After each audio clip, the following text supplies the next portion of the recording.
This is the AEW Collision September 9, 2023 full show results video, which takes place at Cleveland's Rocket Mortgage Fieldhouse, and the show started with a match between Jon Moxley vs Action Andretti for the AEW International Championship, and the result of this match was Jon Moxley defeated Action Andretti via submission when Moxley tries a German up top but Andretti flips through it, a showdown, and they exchange dropkicks in the corner.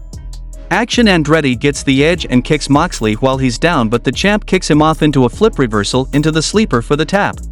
The next match happened between Kris Statlander vs Robin Renegade, and the result of this match was Kris Statlander defeated Robin Renegade via pinfall when Statlander picked her up on the shoulders and dropped her face first, then Statlander knocked Charlotte over and followed up with a roll-through pin on Robin to retain her title.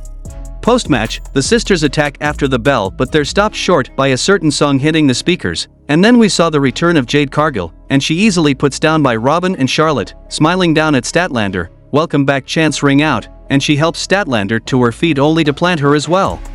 Then she picks up the title and makes clear she's back for it, giving it a kiss before dropping it down on Statlander.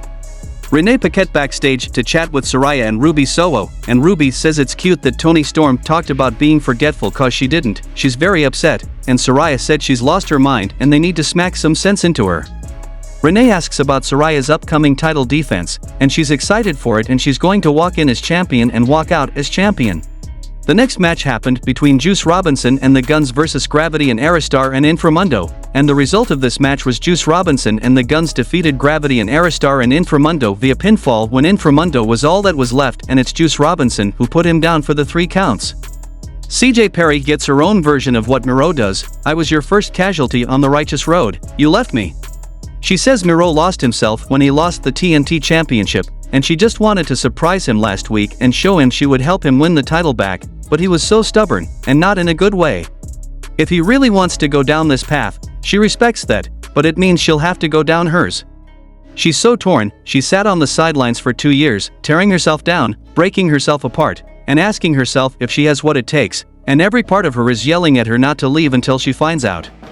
She once was the coolest manager in all of wrestling, and she thinks she wants to do it again.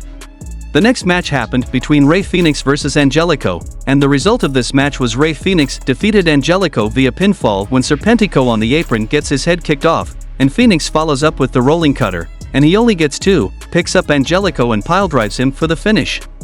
Tony Schiavone is backstage with FTR, and Cash Wheeler runs down a list of the wrestlers they've beaten in AEW, and the question now is who is the next team to step up.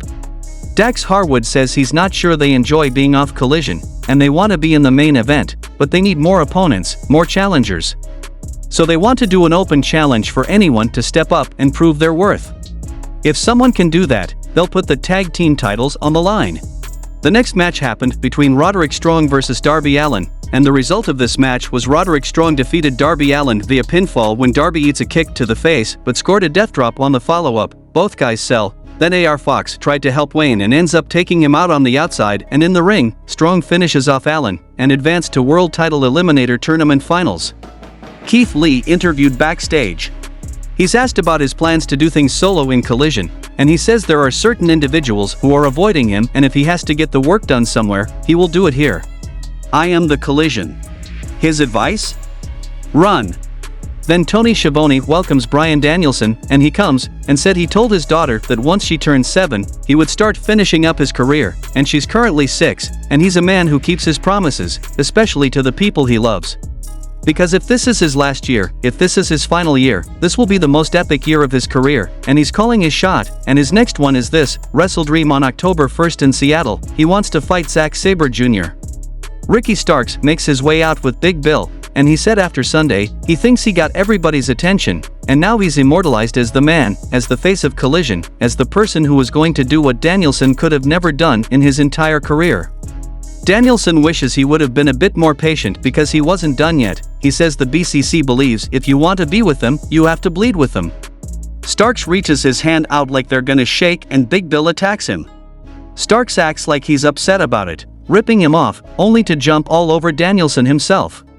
Moxley comes out to try to help, but he gets taken out by Bill, and Starks chokes Danielson out with a shirt, which appears to be a BCC shirt, and it seems like he was going to be offered a spot in the crew, but nope, Starks and Bill leave with Mox and Danielson laid out.